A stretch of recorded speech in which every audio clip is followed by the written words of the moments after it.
With YouTube attacking alternative media, please consider supporting the channel via Patreon for just $1 per month. Link below.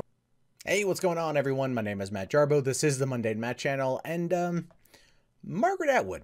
She's an interesting one. So you might know her as being the author of The Handmaid's Tale, the book that was adapted into a Hulu television series that apparently was, according to many feminists and social justice warriors online, a very bleak look into the future of Trump's America. Arguably good show, quite enjoyed it, but at the same time, that made no sense. It was, if anything, the idea of what that show espoused was more mocking modern radical Islam than it is Trump's America. No one went around with red caps saying MAGA on it. It was all about, forced breeding and indentured servitude and praise be and all that kind of crap. But speaking of crap, Margaret Atwood is kind of stepped in it a little bit. I think she stepped in it and then put her foot in her mouth, because according to an interview in Variety, she's pretty sure that Star Wars is what caused 9/11. I wish I was kidding. It may still be a joke, but the way that it's presented doesn't come across as such. Mostly because there's no emphasis from the author to note sarcasm.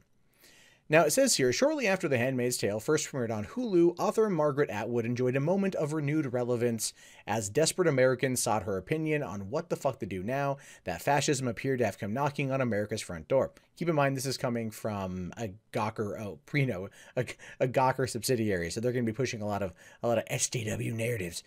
Fascism has not come to the United States, not in the form that they're trying to say that it is.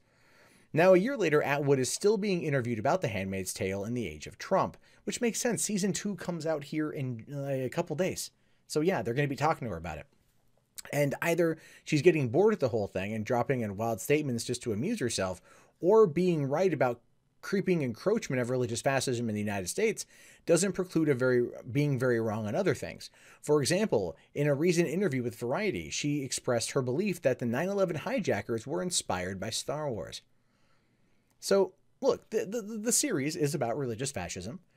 In this country, we don't have religious fascism. In fact, churches are having trouble finding new members. Atheism is on the rise. The religion as a whole, organized religion as a whole, is not dying per se, but the numbers are showing a decline.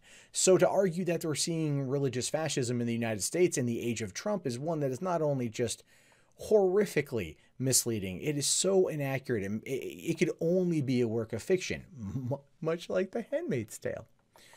But this whole Star Wars thing, seeing as I am a Star Wars fan, I'm curious to see what she has to say about this, because again, it feels like it might be a joke, but it could also be realistic. Now, it says here, this is Margaret. There was an opera of The Handmaid's Tale that premiered in Denmark in 2000. It started with a film reel going across the top of the stage and showing various things blowing up. And one of the things that blew up was the Twin Towers, but it hadn't blown up yet. They did the opera again and they had to take it out because it was no longer in the future. Does that give you a creepy feeling? And the interviewer says, yes, it does. She goes on to say, they didn't get that idea from my opera. Don't worry. They got the idea from Star Wars. Okay. So then you've got the interviewer kind of, I'm assuming here, my interpretation, taken aback. Kind of like, she didn't just say, oh my God. Do you really believe that? Remember the first one? 2 guys fly a plane in the middle of something and blow that up. The only difference is, in Star Wars, they get away. Right after 9/11, they hired a bunch of Hollywood screenwriters to tell them how the story might go next. Sci-fi writers are very good at this stuff, anticipating future events. They don't all come true, but they are interesting what-if scenarios. Okay. So, let's kind of break this down here. Remember the first one, I'm assuming she means A New Hope and not the Phantom Menace. 2 guys fly a plane in the middle of something and blow that up. Basically, the Death Star. She's referring to probably the trench run when Luke fires the torpedoes into the small exhaust vent, therefore blowing up the Death Star. Okay. Now, the Death Star is a gigantic space station. It is the size of a small moon. It is not two iconic buildings in the middle of New York. Just putting that out there. I'm sure you all know it. Margaret Atwood fans may not. That's okay. Right after 9/11, they hired a bunch of Hollywood screenwriters to tell them how the story might go next. So is she referring to episode 2 and then episode 3? Because episode 2 premiered not 6 months, about 9 months later, 8-9 months later, May of 2002, when we had September 2001. So the movie would have already been shot. It was already clear into post-production at this point, so obviously Hollywood screenwriters would have nothing to do with any of that. Episode 3, May 2005, again, nothing really there about twin buildings blowing up. Whole bunch of Jedi died, though. Don't know about that one. This is sci-fi writers are good at this stuff, anticipating future events. They don't all come true, but there are interesting what-if scenarios. Okay, fine. One could argue that the prophets, the prophecies, as a, back during the olden times, were the same thing. They were just science fiction writers thinking up shit. Maybe. L. Ron Hubbard built an entire religion around that kind of crap. But there's no specific example here to suggest that Star Wars caused 9/11. There's no specific example. Two guys fly a plane in the middle of something and blow it up. Okay, but when it came to the planes that were hijacked on 9/11, the 4 planes, there were a total of 19 hijackers. So it wasn't like two dudes just casually walked into the cockpit of a 747 and said like, hey, see that building over there? Let's fuck it up. That never happened. It wasn't like when the people were training at a flight school in San Diego by rewatching Star Wars A New Hope the entire time. Oh, you see how he went down that, how he avoided the turret fire right there. When we go up on the Twin Towers, there's going to be a whole bunch of turret fire. Okay, so you're going to want to strafe, right? Lead the target a little bit, get around it. You're fine. You're totally fine. We're going to go in between the two buildings, hit the exhaust port, blow them up. We're good to go. And we'll be on our way back to Saudi Arabia. None of that happened. What the hell is this? What the hell is this? So, I can only suggest here that Margaret Atwood is literally fucking insane. That is the best thing I can think of here. Either she is bored and she's like, I got nothing else going on right now, because the first season of The Handmaid's Tale was effectively the book. And so now we're kind of coming into like new territory.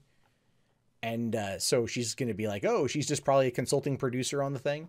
And people are still going like, so Margaret Atwood, a Canadian writer who I think's a feminist. What do you feel about the age of Trump? Well, I mean, Star Wars clearly inspired 9/11. Where was Donald Trump during Star Wars? He was in New York. What's in New York? 9/11, or in the Twin Towers. Therefore, i.e. Trump did 9/11 through Star Wars. Like, that's the kind of nonsense this is. And she could be trolling. And I'll tell you what, guys. I'll tell you what. I want for there to be nothing else than this. I want there to be nothing else than this. I want her to troll. I want her to come out and just go like, food you, pew, pew, pew. Because I can't imagine someone legitimately trying to argue that the 19 hijackers that killed 2,997 Americans on September 11th, 2001 were doing it because of a George Lucas movie. She'd have a better argument if she would have said Howard the Duck caused it. Because at least then she could argue the Rotten Tomatoes score. However, to end this thing, come on. You all love Howard the Duck. Admit it. But also, what are your thoughts about this one? Do you think she's telling the truth? Do you think she's trolling? Do you think this is all some kind of crazy nonsense? I'm legitimately wanting to know your thoughts on this one, because it's just nuts to me. She's old. Maybe she's senile. I don't know. You tell me. Let me know in the comments what you guys have to say about this. Of course, my name is Matt Jarbo. This is the Mundane Matt channel. If you haven't already, thumbs up the video, subscribe, check back often for more content from me. In fact, if you want to see more content from me, you can do so right now. Hey, thank you very much for watching the video. Be sure to hit that subscribe, click on that bell, and follow me on social media. It's the best way to stay up to date on all things Mundane Matt, as well as check out 3 Buck Theater and the Russell podcast streaming Sunday through Thursday, 9:30 p.m. on russell.net. Thanks very much and have a great day.